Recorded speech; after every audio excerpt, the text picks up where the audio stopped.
Businessman Opinion. Mitra bisnis, inilah Businessman Opinion, pemalakan oleh sejumlah kelompok ormas yang membuat resah para pengusaha di Indonesia atas praktek pungutan liar. Ketua Umum Persatuan Hotel dan Restoran Indonesia, Haryadi Sukamdhani, menyebut fenomena ini sudah lama ada dengan berbagai modus, mulai dari permintaan jatah dalam proyek pembangunan, kompensasi sosial, hingga uang keamanan. Apa komentar Anda mengenai pemalakan seperti ini dan apa yang bisa dilakukan pemerintah atau pengusaha dalam mengatasinya? Di 633-9160 atau WhatsApp call di 0816-924-924. Sebenarnya ini seperti kata-kata lu lagi orang juga termasuk preman. Iya juga betul? Ya. Benar. Saya ngomong sih, saya tidak menyudutkan si A si B ya. Seperti orang koruptor yang makan uang negara juga termasuk preman, ormas. Cuma mereka yang makai gede. Terus yang kecil-kecil minta sono, minta situ, ikan teri. Pakai seragam ya, pakai seragam. Itu pakai dasi yang disedaya itu termasuk ormas. Tapi mereka pintar, pejabatnya koruptor Pertamina juga termasuk preman. Iya. Dengar itu yang gede, yang triliun. Di jalan mah ya cari makan punya, dapat rokok punya tuh. Sebenarnya pemerintah mau habisin ini bisa, mau tegakkan hukum. Gampang kok, seperti semut tuh disemprotin apa kan? Iya benar. Habis itu bisa kok, cuma mau nggak? Ya pemerintah juga mesti lihat segi-segi itu kan, ada zaman Orde Baru kan, penembak misterius kan? Oh iya benar. Ada tuh Petrus. Petrus itu bisa. Cuma negara kita di atasan mesti kasih contoh yang benar nggak? Mereka juga manusia, kita bina gimana? Tapi atasan korupsi gede-gede, benar nggak? Lebih gede daripada preman-preman yang ngambil di sini. Iya, itu lebih bahaya, merusak kita punya tata ekonomi, pembangunan, uang mesti dibangun buat rakyat dimakan, diembat. Iya. Orang partai-partai banyak dah yang tua-tua, saya tahu semua, saya sebutin nama aja dah, benar nggak? Saya sih nggak mau jelekin si Asi besok, mas saya kan ya kita gimana sejak aku lagi di sini tahu, benar. Presiden juga ada preman, benar nggak? Negara juga ada preman. Kayak Donald Trump dia mau ambil Kanada ya nggak? Panama juga Panama. Iya, preman itu preman dengan kekuatan senjata. Kayak zaman dulu Inggris ya nggak menjajah, Jepang menjajah ya preman. Itu prinsipnya dia mendapatkan sesuatu dengan kekerasan, dengan senjata, itu termasuk preman. Benar. Ya coba kita pemerintah gimana? Dari atasnya kasih contoh yang benar, ya nggak? Bawahan juga bisa dikurangin gitulah. Manusia saja ada di bumi semua ada preman. Polisi ya, dokter juga ada preman. Tahu nggak? Yang nggak perlu dioperasi cek duit. Ada taksi juga ada preman. Yang nggak perlu dekat di muter jauh-jauh, benar nggak? Iya. Manusia semua. Cuma anak kita ya nggak di rumah, nggak dibeli HP di kampung, nggak itu ya preman. Preman kan istilah merupakan sesuatu yang tidak wajar, berarti. Saya mau komentar, yang pertama, ormas itu memang dipiara ya. Itu sebagai alat juga, bisa alat yang positif, bisa alat yang negatif. Lalu yang kedua, saya mau komentar, kalau memang ada pemerasan atau pemalakan, ya laporkan saja, itu sebaiknya disebut ormasnya apa nih. Sebut aja ormasnya di radio itu, kalau kita sebut nggak apa-apa, jadi kita tahu. Iya, betul juga. Ya kan, budget, sebut aja gitu, nggak apa-apa. Gitu. Terus kan kita laporkan aja ke polisi. Lalu kita mau tahu feedbacknya polisi atau penegak hukum seperti apa. Kalau memang penegak hukumnya laporannya kayak begini-begini, berarti ini main-main, nggak benar nih berarti nih. Kan penegak hukumnya nggak benar.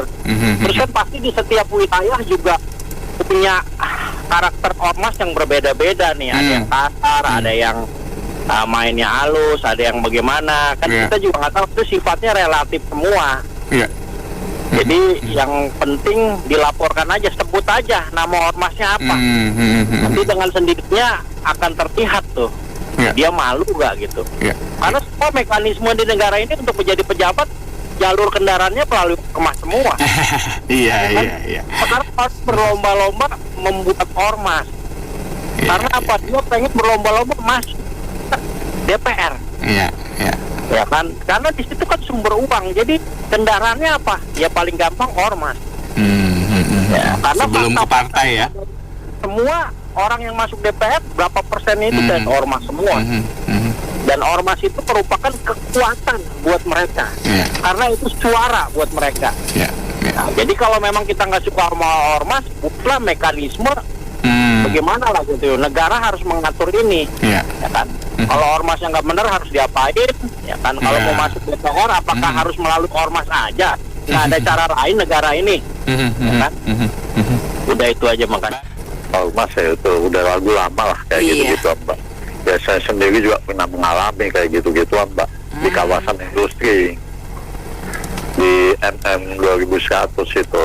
Yang nggak tahu sampai detik ini belum bisa dibasmi, nggak tahu.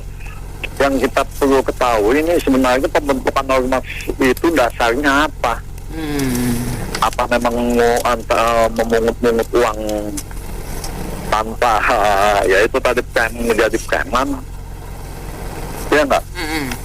Terus keanggotaan organisasinya bagaimana? Setahu saya setiap kita membentuk organisasi ada AET, ada ART-nya, anggaran dasar, anggaran rumah tangganya ada kan. Nah itu yang kita pertanyakan. Karena sekarang ini dikit-dikit ormas ya, lama-lama menjamu kan. Sebenarnya kan ada izin Departemen Dalam Negeri juga kan, pembentukan itu. Nah itu yang kita pertanyakan. Kok segampang itu? Kalau tujuannya apa ormas ini? Ormas Islam ketahuan tujuannya untuk agama, ormas Muhammadiyah, ormas NU, ormas apa lagi banyak lah yang keagamaan itu jelas. Nah ormas-ormas yang nggak jelas ini tujuannya apa mereka? Tujuan hanya untuk meminta uang. Karena yang kita tahu itu kan ini yang bahayanya ini ada pembinanya, pelindungnya, itu berat-berat semua itu. Kenapa polisi tidak bisa menindak sampai detik ini? Ya mungkin takut dengan pembina, dengan pelindungnya ini. Itu yang ditakutkan. Ya susah lah jadinya, pada kabur lah para pengusaha-pengusaha. Ya sekarang ini kan udah pada mau kabur-kabur semua. Yamaha kabur dengan dalil penjualan berkurang, lebih baik saya alihkan saja ke Jepang, ke Cina. Ya enggak? Iya. Ya karena ya itu pemain sulapnya itu waduh lebih parah. Sampai detik ini masih berada, apalagi udah dekat-dekat Lebaran nih. Waduh, banyak pasukan yang bergerilya. Kembali lagi saya bilang, dasarnya apa pembentukan ormas ini? Setahu saya itu ada di dalam negeri ada, di Menkumham ada, perizinannya, anggaran dasarnya ada, anggaran rumah tangganya ada. Ya mungkin ketegasan lagi dari Pak Presiden kita ini yang busuk-busuk diajukanlah ke meja hijau. Ini momen-momen yang terbaik. Kalau enggak pemain sulapnya bergerak terus kayak gini, preman berdasinya berjalan juga sampai detik ini. Itu Pertamina ujung tombaknya lah harus dibasmi juga, itu benar-benar sampai ke atas-atasnya diajukan ke meja hijau. Kalau enggak akan hilang preman-preman yang dilegalisasikan kayak begini dengan dalil ada pelindung, ada pembinanya ini. Itu yang ditakutin mungkin dengan aparat kita. Jadi saya udah nggak bisa bicara lagi. Iya, kita udah ngasih gambarnya itu klasik semua lah. Iya. Makanya itu kembali lagi sampai detik ini kabur gitu semua pengusaha kita. Yamaha dengan dalil penjualannya berkurang. Bukan penjualan berkurang, pemain sulapnya banyak. Lebih baik katanya saya jual aja, saya alihkan saja ke Cina, ke Jepang. Ya intinya yang kayak begitu saja lah. Baik. Kembali lagi ketegasan dari pemerintah sekarang gitu Mas. Makasih. Ya ini kan barang kan ormas dan premanisasinya itu kan barang yang dipelihara sejak dulu kan. Masa polisi nggak tahu? Nggak mungkin. Cuman masalahnya polisi mau nggak menindak. Takut dia seperti Pak Henry bilang tadi, takut dia sama apa ya ininya big bossnya kan, pelindung-pelindungnya, pembina, pelindung dan pembina. Ketakutan polisinya. Nah polisi mana bisa harus, kalau polisi sudah takut terus yang begini siapa yang lawan? Masa masyarakat diadu dengan ormas-ormas seperti itu kan tidak bisa. Dan sisi lain ini kan jadi apa ya biaya siluman buat perusahaan-perusahaan, artinya biaya tidak terrata ya, tidak bisa dihitung. Premanisasi ini pada perusahaan-perusahaan tidak bisa dihitung. Halo? Iya. Ya, dengar ya. Iya. Jadi maksud saya ini biaya-biaya bagi bagi pengusaha-pengusaha yang tidak bisa tidak bisa dimasukkan dalam pembukuan karena ini barang nggak jelas, nggak ada aturannya. Nah, akhirnya yang tadi katakan Pak, pengusaha-pengusaha pada lari. Saingan kita Vietnam senang, ya udah lu nggak bisa ngurus negaramu ya silahkan aja, sini semua investor ke saya yang atur mereka. Nggak ada, aduh parah banget. Artinya apa? Mulai dari pajak nggak beres, premanisasi belum, kacau lah pokoknya negara ini. Mau dia nggak ngerti lah kalau pemimpinnya tidak benar-benar kuat dan mau membereskan hal sepele seperti ini, ya nggak beres-beres, mati, pengangguran makin banyak, jadi preman juga nantinya. Mereka sudah putus asa jadi preman aja. Ya itulah, kasihan lah negara ini sekarang. Saya harap ya pemerintah benar-benar serius lah menangani hal seperti ini. Dorong kepolisian, kalau nggak bisa, nggak becus, pecat aja, ganti aja dengan yang berani. Kenapa tidak? Saya kira itu sih. Pengusaha besar aja juga dipalak, Pan, mesti kasih saham. Kalau nggak kasih saham diberatin, apanya begitu. Jadi semacam misalnya perusahaan apa nih, mesti kasih saham untuk sini udah disiapin orang itu. Kalau nggak kan dibikin susah. Jadi munafik lah negara ini tuh. Saya banyakkan penguasanya tuh banyak yang munafik. Teman omon-omon aja, lip service. Itu aja. Betulnya udah fenomena lama ini. Preman ini itu kan preman. Dari bebas, orang lelaki yang bebas, preman. Nah ini dulu tahu Pemuda Pancasila itu kan didirikan oleh para jenderal Angkatan Darat. Semua tuh banyak yang bikin itu. Pemuda Pancasila, Grip, Anton Carlyan juga mendirikan di Bandung. Semua. Pak Prabowo juga ada premannya juga, yaitu Hercules. Ya semuanya udah ada ininya, apa namanya? Yang banyak bermain itu ada para jenderal. Jenderal Nasution di situ, Jenderal Gatot Subroto, ya macam-macam semua. Tapi itu sulit karena ini preman ini dipelihara, susah untuk. Nah ini harusnya berkoordinasi dengan para yang berkepentingan lah, supaya bisa ditata dengan baik, dengan tertib, supaya jangan brutal. Karena preman ini memang ada ini Mbak, dilindungi oleh mereka. Karena itu preman ini bisa digunakan untuk kepentingan yang sangat strategis, umpamanya menghadapi pemilu, menghadapi lahan-lahan yang kosong segala macam, itu yang dikerahkan oleh preman. Preman itu juga sebagai lahan kerja, karena di Indonesia ini banyak pengangguran. Pengangguran itu kalau nggak ada kerja ya repot juga, bisa kacau juga. Tapi mereka itu bisa dididik, bisa diarahkan. Jadi preman itu sebetulnya para pengusaha ya harus berkoordinasi, kolaborasi dengan para ketua-ketua preman itu. Bagaimana? Tapi yang jelas mereka tuh cari uang, cari duit, itulah. Iya, itu tadi ada benarnya kemungkinan. Memang pendukung atau pelindung backingannya preman-preman itu bukan hanya di jenderal-jenderal kepolisian, kemungkinan oknum, tapi kita bilang oknum ya, nah, tidak semuanya.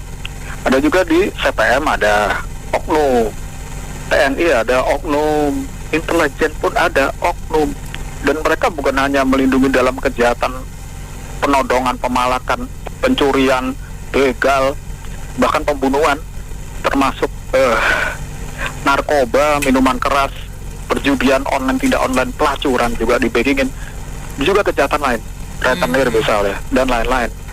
Itu memang dibackingin salah satu oknum-oknum itu.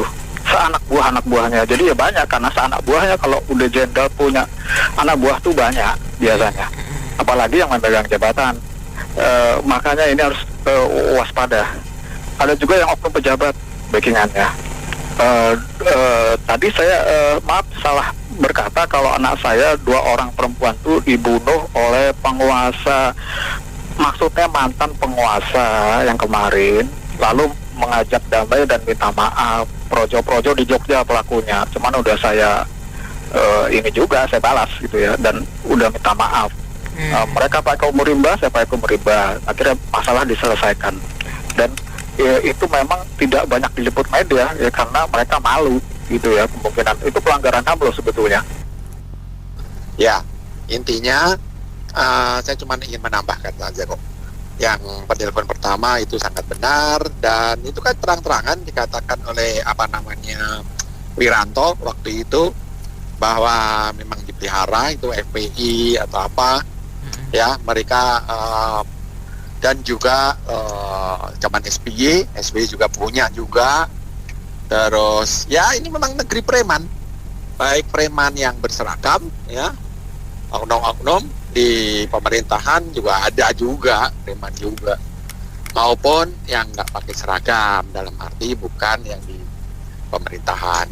Seperti itu. Saya sebagai orang pengusaha sangat lihat banget, melihat ya, walaupun saya cuma pengusaha kecil, tapi saya sangat melihat memang ini negeri preman.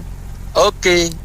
Prihatin dan betul-betul ngelus dodo kalau orang Jawa bilang itu. Jadi ngelihat kondisi negeri ini kok yo kebangetan gitu loh. Ada pemimpin, presiden, menteri ya kelihatannya orang pinter, tapi kok yo kondisinya seperti ini, gimana ini. Jadi Indonesia itu menurut saya perlu solusi, bukan komentar-komentar tok. Nah, jadi harus action. Jangan apa ya, NATO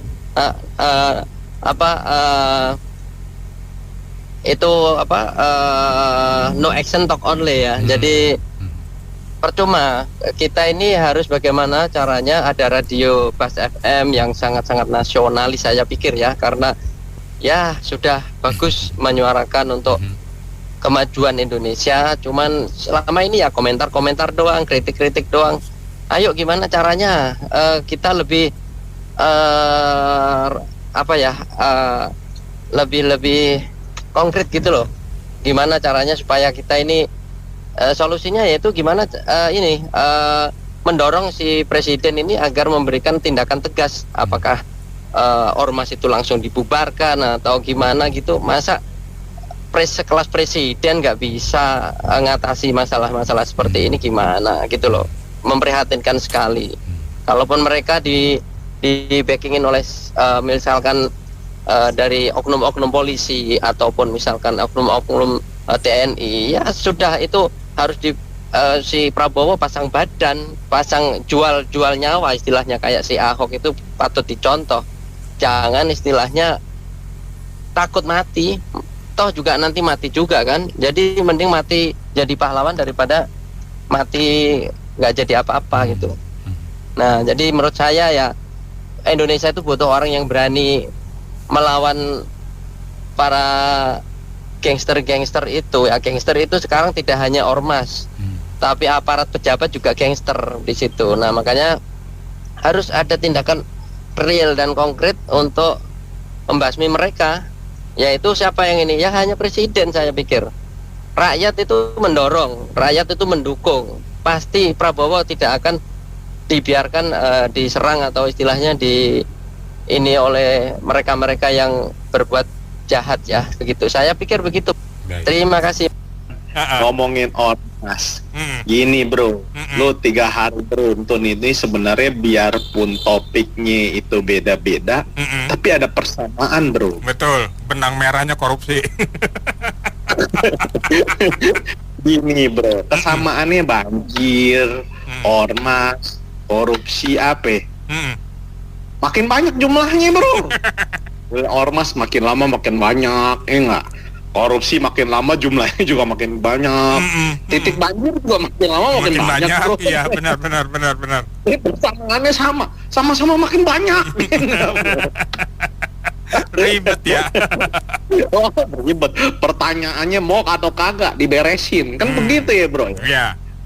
Kalau dilihat sih kagak mau bro, orang tambah banyak. Lu mau ngomong program apa juga kagak ngerti, orang kagak mau diberesin, lu mau ngomong apa kan gitu ya nggak? Pesulap, mata pencarian baru bener bro, pesulap mana? Itu David Copperfield baru ngilangin Monas bro, kita 1.000 triliun bro hilang bro. Nah, David Copperfield 1.000 triliun kan baru yang ketahuan bro. Yang masih kelanjutannya kan masih ada no. Lawarannya masih hidup di sono nggak? Iya benar. Nggak usah kita ngomongin dah tuh, siapa aja udah tahu nggak? Sampai polisi juga tahu nggak? Gue juga pengen disulap rekening gue 25 miliar cepret tiap bulan masuk bro, aduh. Kalau dibilang kita ini sama ormas, ya nggak? Ujung-ujungnya kan ormas itu kan pasti ada yang piara. Bro. Ada bosnya, benar. Oh ya jelas loh. Jadi ada kemiripan rakyat sama jenderal bro. Kalau rakyat piaranya si Meong, si Onyen, sama si Leki, ya nggak? Iya. Kalau jenderal piaraannya ormas bro. Sama yang hak tinggi lah bro, sama-sama tahu. Kita juga tahu di apartemennya di mana yang ditamrin yang ngumpetin Aduh, lama-lama gue ketahuan nih kalau begini. Jadi ya itulah persamaannya, sama-sama punya piaraan tapi jenis piaraannya beda.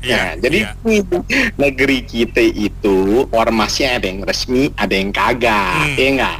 Kalau yang kagak resmi, kalau kata Akong tadi mainnya receh-recehan aja bro, ya enggak? Kalau yang resmi itu ngebegal bro. Lo juga udah tahu lah apa yang mau dibegal juga kita kagak tahu. Nah sekarang contoh paling gampang, lu kali jodoh tuh kemarin diberesin sama Ahok. Iya. Kita tahu yang namanya daeng itu kan tuh ya nggak, kepala geng. Sekarang jadi ketua DP, apa masuk DPR, apa kan gua kagak salah, kan keren nih negara. Ini negara ini kalau mau dibilang nih negara para preman kali ya bro ya. Jadi ormas ini ibarat kanker bro. Kalau dulu awal-awal dibentuk mungkin ringan bro, bisa diobatin. Lah kalau tuh kanker udah kayak sekarang, udah kayak stadium 4 lah, susah lah bro, mau diberesin juga, enggak?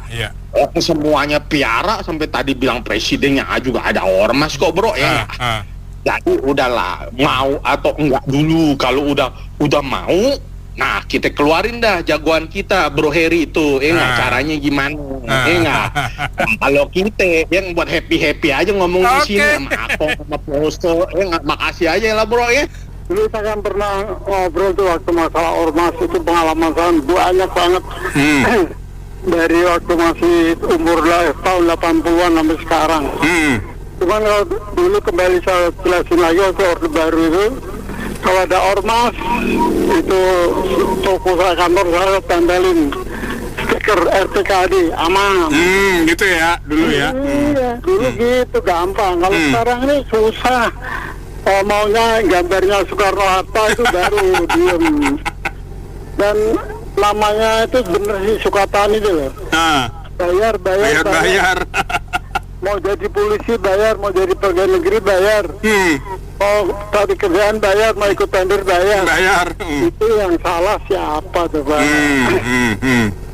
Terus gitu ada yang mau sembayangan di rumah aja diuber-uber. Iya. Itu ada preman luar biasa itu.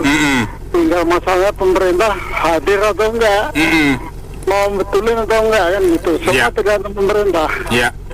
Kalau dulu kan waktu tentara jadi malaikat itu masih namanya ABRI, itu kan masih bisa tetapkan ada Petrus segala macam. Kalau sekarang kan ini hak asasi manusia. Polisi mau tegas dibilang melanggar hak asasi manusia. Kalau nggak tegas dibilang takut sama LSM. Susah loh itu.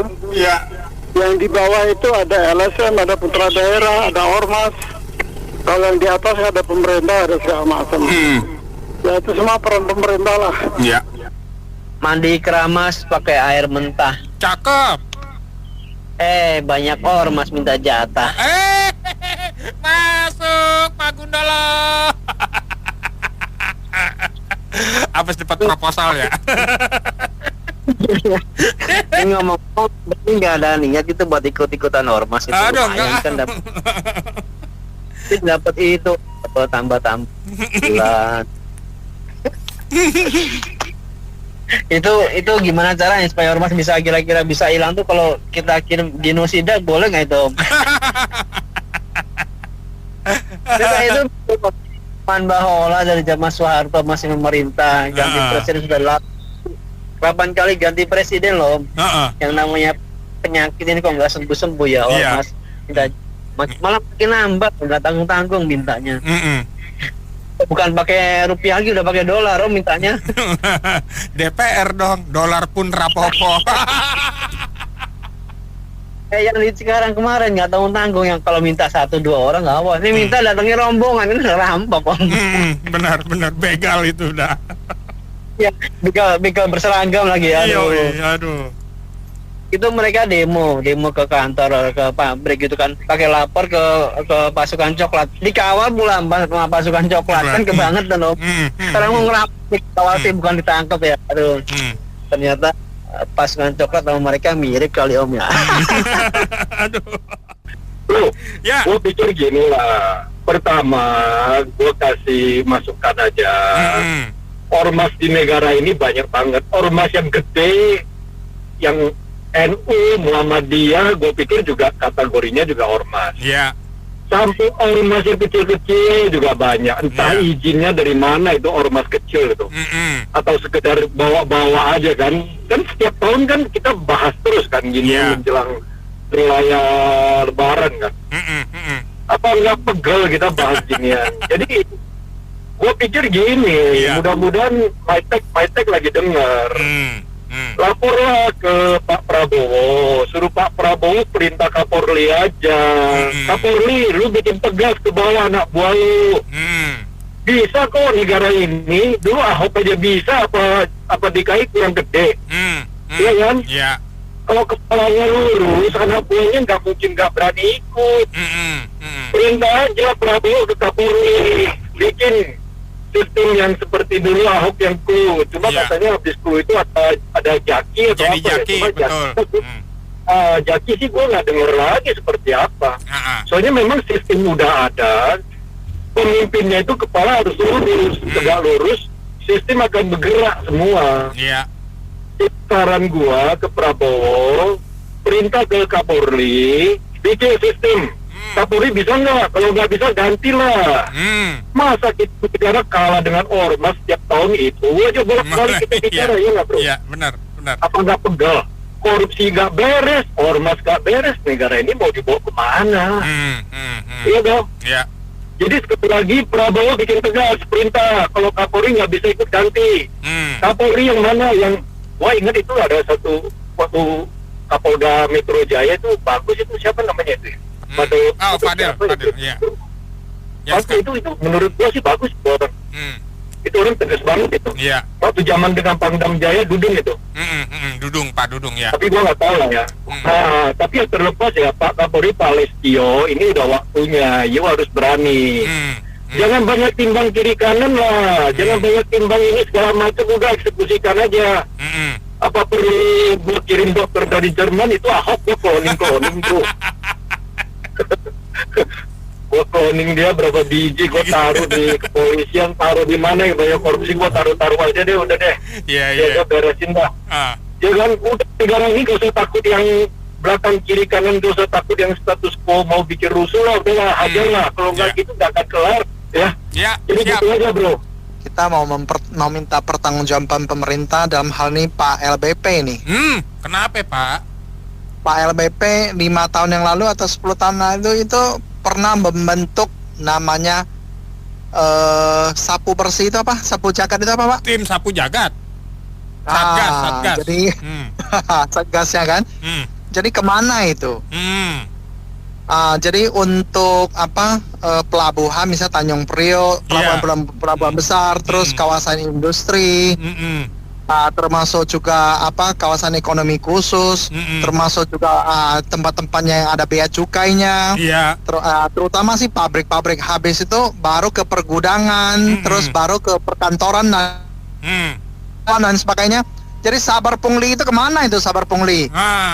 Tim sabar. Jadi jangan jadi menjadi pemimpin, pimpinan dan pemimpin itu harus menjadi menjadi contoh teladan, dan kata-katanya itu harus bisa dipegang dan konsisten dilaksanakan, bukan sepotong-sepotong setahun 2 tahun 5 tahun 10 tahun tidak dilaksanakan lagi. Kalau begitu, kapan negaranya itu bisa aman tentram, kapan bisa majunya, tidak ada kestabilan, bagaimana bisa pertumbuhan ekonomi? Pertumbuhan ekonomi bagaimana bisa mengangkat rakyat-rakyat yang miskin, betul nggak, Pak Benny? Kan benar. Begitu ya. Jadi menurut saya tidak usah bicara pungli-pungli atau preman-preman, bicara dulu yang atas-atasnya itu dibenahin dulu, dikasih obat dulu, dibenahin dulu, atasnya di atasnya benar, tengahnya juga benar, bawahnya juga benar. Itu saja sehingga padat. Cuman mau apa tidak mau, pemimpinnya itu mau apa tidak mau mencontoh atau tidak mau jadi contoh, namanya mau jadi nama baik atau nama yang dijelek-jelekan, begitu sebut namanya, aduh pusing kepala, jelek-jelek terus namanya. Jangan, apalagi sudah negara nama yang segitu tinggi, jadi pemimpin, jadi pimpinan dan seterusnya. Terima kasih. Gini ya, sebenarnya kan ormas-ormas ini kan udah sejak Orba ya. Jadi Orba terus dipergunakan oleh penguasa untuk menggali suara, untuk membinasakan yang tidak dikehendaki, kayak gitu. Jadi kalau cuman ngomong satu orang oknum bekas tentara aja kayaknya nggak fair gitu ya. Jadi sebenarnya kan ya itulah zaman dulu gitu, terus dibuat untuk kaki tangannya mereka, jadi seolah-olah pemerintah itu bersih, ormasnya yang kerja gitulah. Nah, karena udah terbiasa kayak gitu, akhirnya jadi kriminal tuh di mana-mana kan. Sebenarnya yang ngomel-ngomel tadi udah banyak kan ya, yang ngomong ya. Aku nggak usah ngomongin lagi. Cuman yang perlu sebenarnya dibinasakan itu dibersihkan. Nanti dibinasakan aku dimarahin orang lagi. Dibersihkan itu sebenarnya partai politik, terutama yang tua-tua, dan kepolisian itu bersih. Seperti yang lalu pas FM mengangkat gitu ya, Georgia bla bla bla kayak gitu ya. Sebenarnya bukan cuma Georgia aja kok, masih ada lagi ya. Oke. Nah, sebenarnya kepolisian yang dibersihkan. Kenapa? Diganti semuanya. Kalau udah diganti, gini loh Mbak, kalau udah diganti semuanya berarti akar-akarnya kan nggak ada.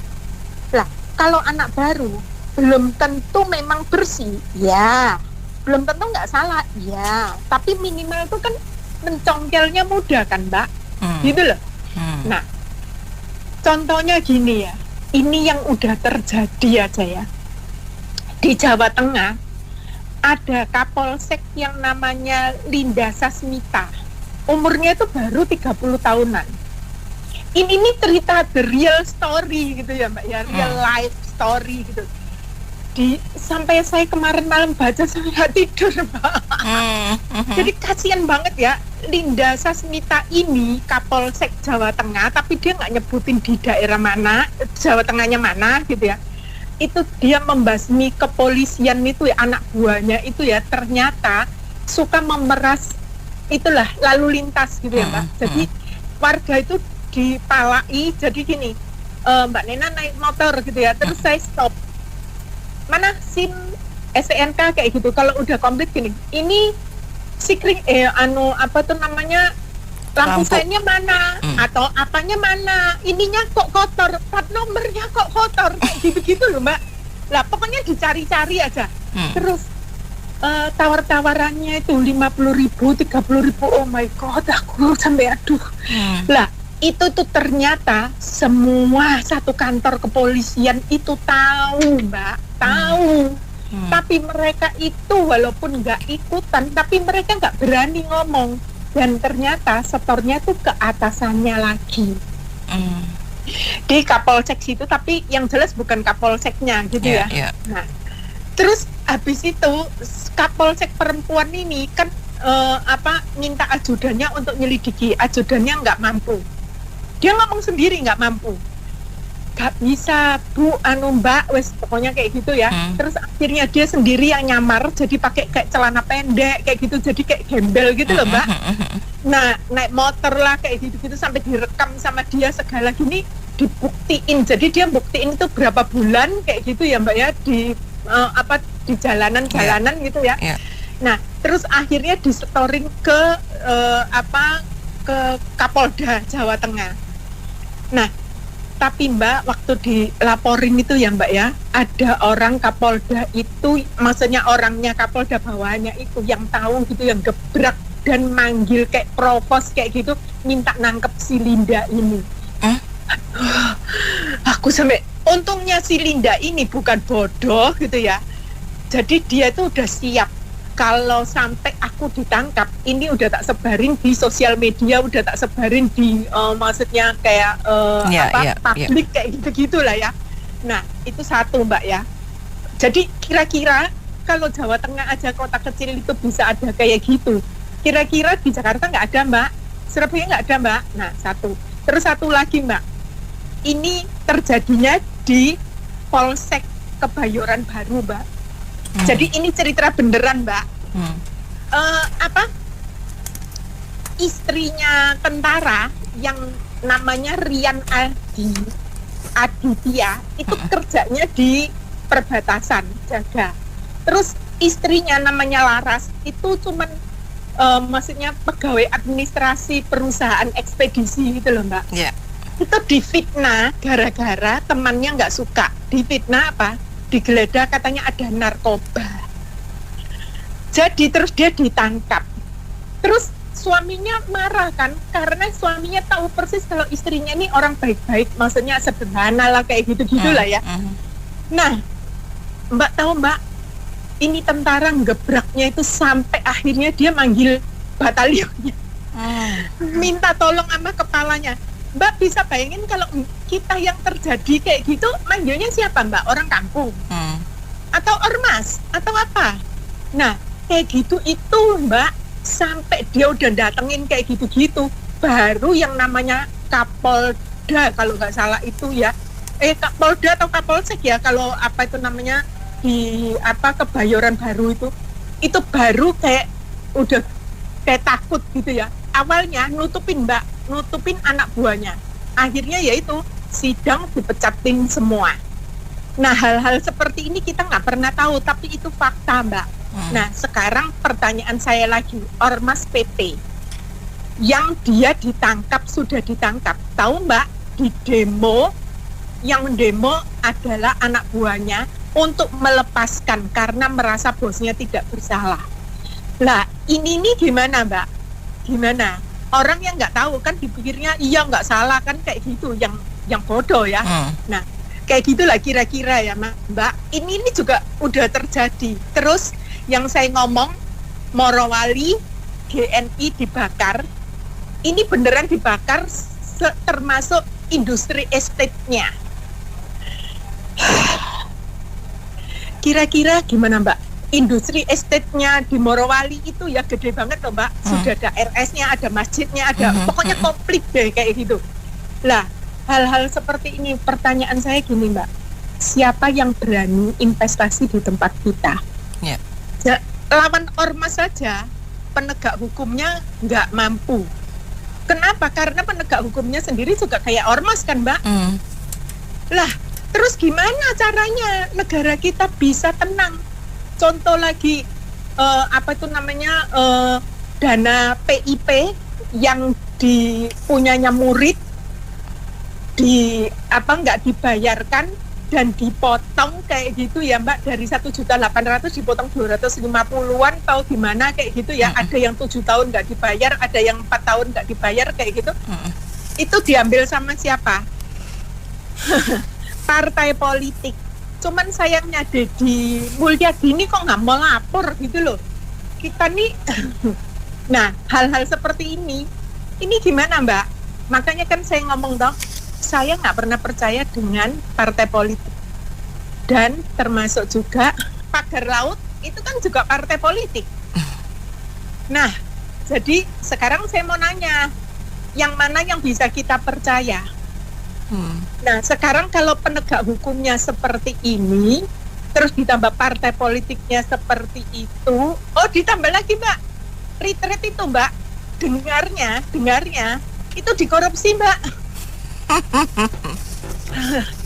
Semoga sih salah ya Mbak ya, semoga salah karena ini masih LSM yang melaporkan kayak gitu ya. Semoga sih salah, semoga.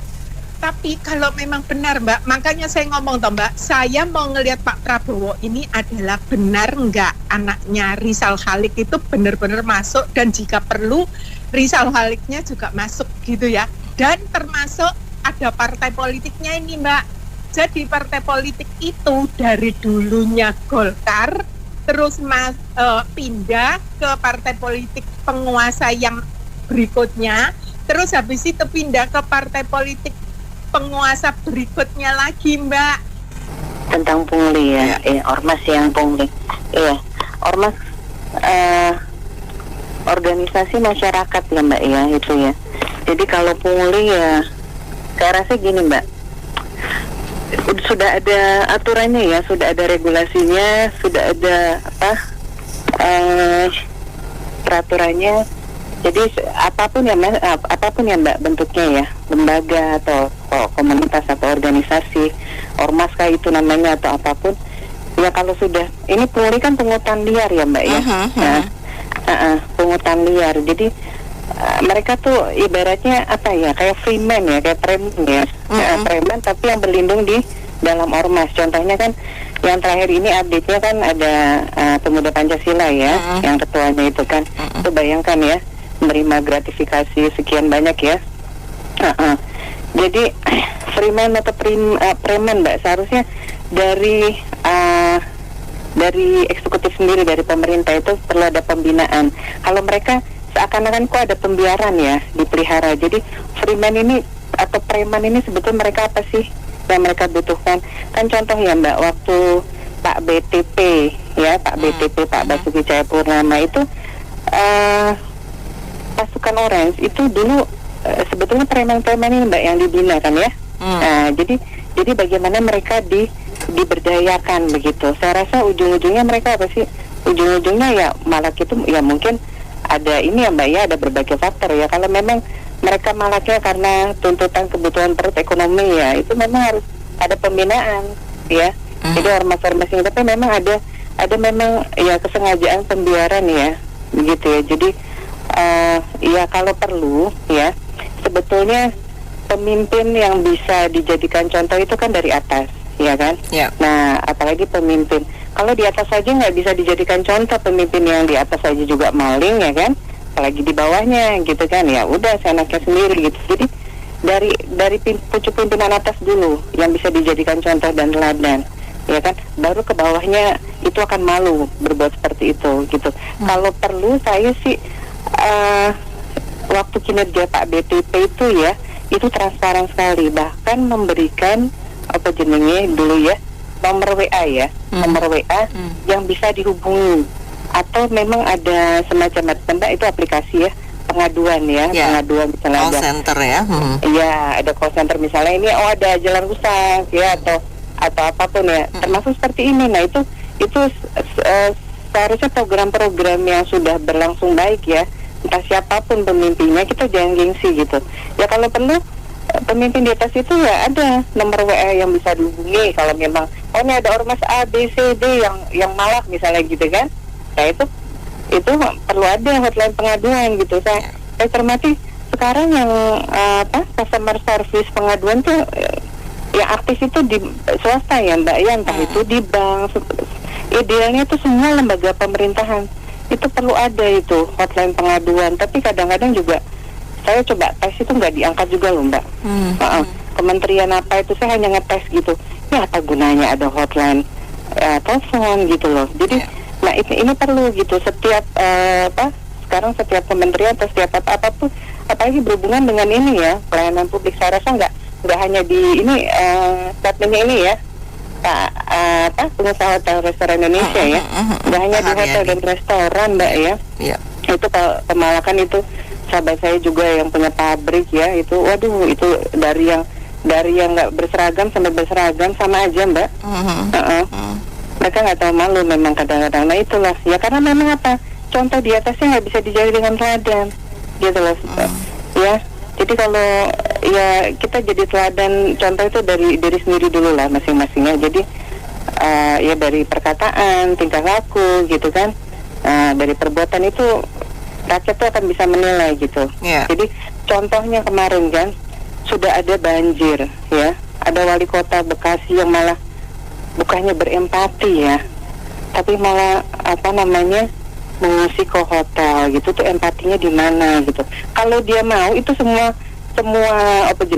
penduduknya yang kena banjir itu ya diungsikan di hotel aja, malah kan jadi ini ya, hotel-hotel sekarang malah jadi ada okupansinya pada dia. Jadi profit ya. Iya, jangan dia sendiri gitu loh. Kenapa? Kalau dia berempati, ayo nih semua ya, untuk penduduk Bekasi 8 kecamatan ayo yang saya ajak ke hotel gitu kan. Nah itu jangan sendiri gitu. Jadi empatinya itu salah satu contoh gitu. Bagaimana bisa dijadikan contoh teladan ya, karena dia juga hidup juga dari pajak rakyat gitu. Jadi oke lah jadi teladan sendiri. Tapi memang ini pembinaan Mbak ya, pembinaan itu penting ya, jangan pembiaran ya. Kalau pembiaran ya berarti ya pucuk pimpinan atas ya memang seperti itu. Kita contohnya. Ya, kalau menurut saya kenapa dibiarin gitu loh? Saya curiga ada store juga. Ada store juga. Jadi dirty work lah, ada yang melakukan kerjaan kotornya lah itu loh, dalam nagi-nagi itu. Ini pemikiran saya aja. Udah itu ya saya juga merasa kayaknya kenapa mereka mau jadi seperti itu, malak-malakan. Mungkin mereka nggak ada kerjaan lain yang lebih baik, nggak ada skill gitu loh. Saya menyesalkan kayak pemerintah ada, dia bikin kayak pembinaan tuh, jadi barista, jadi apa? Kalau nggak salah di Jakarta Timur deh ada tuh LPK itu yang dia kasih pembinaan gratis, pelatihan gratis. Cuman setahun itu cuma berapa orang gitu loh, katanya mau ditambah lagi. Nah menurut saya ya orang nggak ada skill, nggak ada kemampuan ya jadi preman lah kan gitu. Kalau pemerintah itu ya nggak bisa juga, misalnya membiarkan mereka gitu, mereka nggak ada skill, mau cari makan gimana? Jadi ya jadi preman gitu loh. Jadi menurut saya ya gimana ya? Ini kayak ada permintaan, ada yang nggak punya kerja, ya udah dia orang dipakai buat malak. Itu aja Mary. Iya, saya kira yang masih memandang itu adalah pemalakan. Itu jauh lebih besar dari itu. Ini adalah alat politik buat mendukung kekuasaan. Ya, lihat dulu siapa yang bikin ya. Dulu Pak Muswakab saya itu Pak Wiranto yang cetuskan. Kemudian berlanjut ya. Itu salah satu jalur alternatif buat mendukung kekuasaan supaya tetap berdiri kokoh ya, bahwa masyarakat rusak-rusakan masa depan, investor nggak mau datang, mereka nggak peduli, yang penting berkuasa ya, bahwa ini ada yang dikorbankan ya itu konsekuensi. Saya menganjurkan lah ya, ormas-ormas pemalak ini lebih baik intelek dikit lah. Ini kan mainannya dari 20-30 tahun begitu aja ya. Itu contoh itu Miyawadi ya, yang di Myanmar sama Thailand itu. Jadi Anda pindah ke sana ya, malak orang di seluruh dunia itu lebih intelek. Itu akhirnya kan mau dibasmi itu sampai ke negara loh. Xi Jinping turun tangan ya, panggil bertemu sama Perdana Menterinya Thailand, baru joint operation itu di take down ya. Ini kan kita bermain di kandang sendiri gitu aja. Jadi nggak ada kemajuan.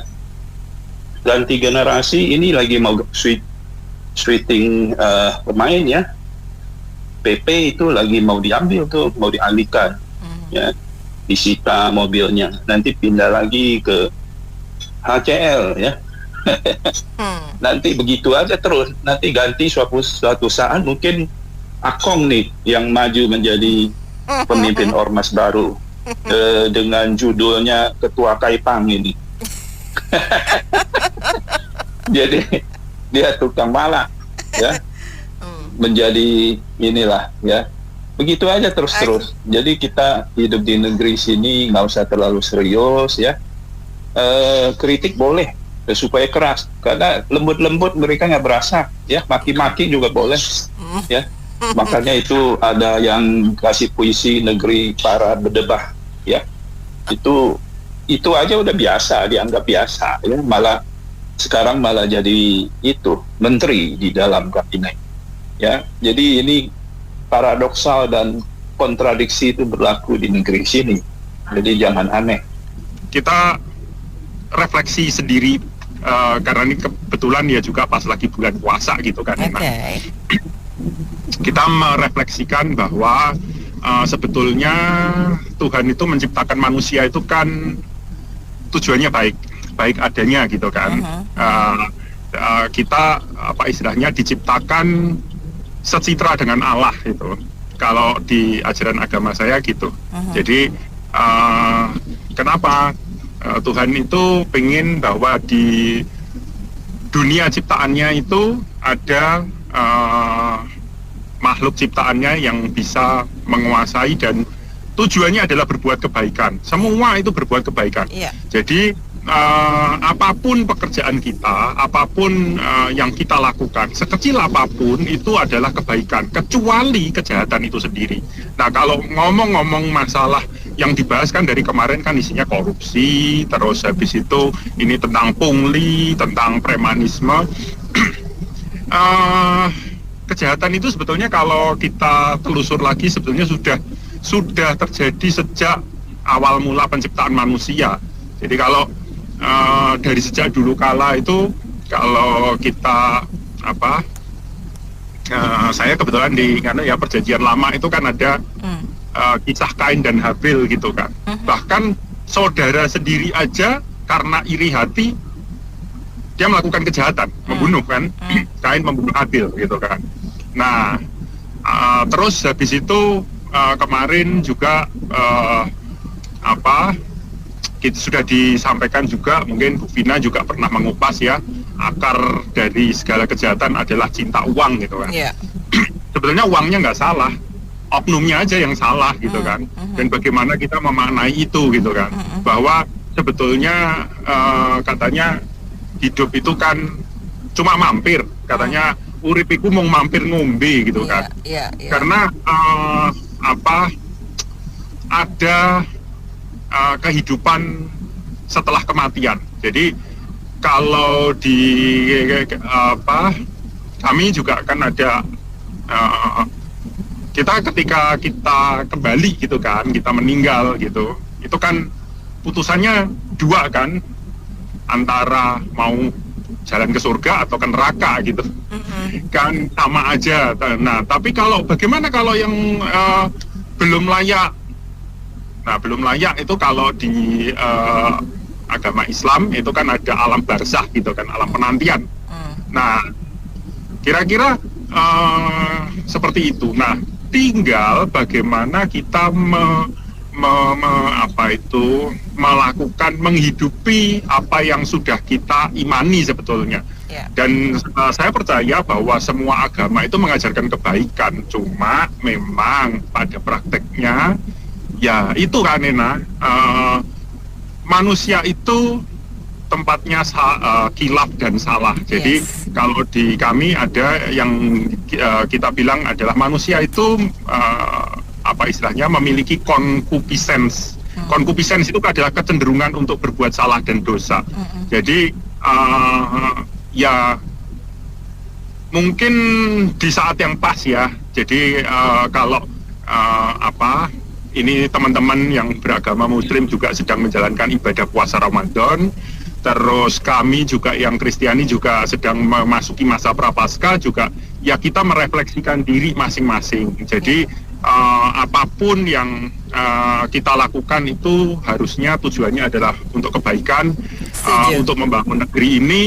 Dan juga kalau misalnya masih ada yang berbuat itu, ya mungkin bagaimana kita bisa memberikan, tadi sudah disebutkan ya, contoh atau teladan dari pimpinan kita itu sebetulnya secara tidak sadar itu kita itu pimpinan, walaupun mungkin dalam unit terkecil, pimpinan dalam keluarga. Nah, kita harus memberikan, tadi Pak Tony juga memberikan contoh buat anaknya. Betul, kita itu harus jadi tuntunan Kak Nina, bukan cuma sekedar jadi tontonan. Nah, itu dari hal-hal kecil, dari hal-hal yang mungkin dianggap receh, kita berubah, karena perubahan mungkin tidak akan istilahnya bisa radikal langsung tiba-tiba yang awalnya ya ada, cuma persentasenya mungkin tidak banyak, tetapi dengan hal-hal kecil kita memulai sesuatu yang baik, yang menuju ke arah yang positif. Kalau saya menilai pemerintah harusnya sudah lebih baiknya direstrukturisasi bagian ormas kemasyarakatan ini, seperti yang sudah saya pernah terangkan bahwa organisasi kemasyarakatan itu kan yang dari pemerintah sendiri kan ada KNPI-nya, Komite Nasional Pemuda Indonesia, itu kan pembentukannya udah paling atas. Dari atasnya lagi baru DPD ke DPR. Seharusnya pemerintah dari MPR-nya ini, konstituen kita ini yang merestrukturisasi organisasi masyarakat yang seperti apa. Ini kan persoalan lama ini. Persoalan lama yang saya artikan bahwa pengangguran harus diselesaikan pada era waktu Soeharto dulu. Karena proyeksi kan abad milenium, abad perdagangan bebas. Di situ pemerintah kehilangan kewenangan terhadap pengangguran itu sendiri. Tapi kalau di era-era seperti sekarang ini, Go 4.0, sekarang udah 5.0, ini artinya konstituen kita, pemerintah dalam khususnya wakil rakyat kita DPR MPR, sebijak mungkin bagaimana merestrukturisasi badan koorganisasi masyarakat itu sendiri, bagaimana mereka menilai, monitoring impact sosial politik, sosial lingkungan, sosial dan sebagainya dalam ranah memang intelektual SDM kita bisa diandalkan, orang-orang pilihan seperti yang kemarin Kamboja kalau negara yang memutus kepolisian di satu negara diganti struktur baru. Artinya seperti itulah pemerintah kita harapkan. Mungkin lebih tepatnya begitu Bu Anita. Ormas itu organisasi massa. Ya oke lah. Undang-Undang Dasar 45 menjamin kebebasan berserikat, berkumpul dan bla bla bla. Saja sebenarnya membentuk ormas. Masalahnya adalah kalau kita lihat kan ormas banyak sekali loh yang bagus-bagus, tapi kan yang dikeluhkan ini yang meras ini, yang malak ini kan, pungutan sukarela, tapi ya apanya dulu kan. Jadi ya ini kembali kepada saya pikir ada keterkaitan dengan popularisme yang belakangan sangat kembang di negara kita, terutama terkait dengan demokrasi, dan orang akan mengumpulkan suara. Lah kalau ormasnya banyak suara, banyak anggota, takut juga yang punya kuasa dari partai politik misalnya. Partai politik kan maunya banyak suara. Jadi ya memang dari dulu sudah ada yang namanya ormas. Ya memang kalau kita mau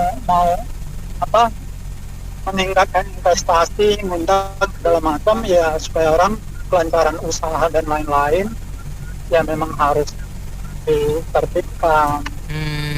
Tapi itu nggak gampang. Itu, tapi kalau yang penting kalau ada keinginan kuat, ketegasan itu bisa. Itu aja. Terima kasih. Baik, terima kasih Pak Jumadi atas komentarnya. Mitra bisnis, demikian sesi Businessman Opini untuk hari ini. Terima kasih yang sudah memberikan opini. Saya Anita Wijaya.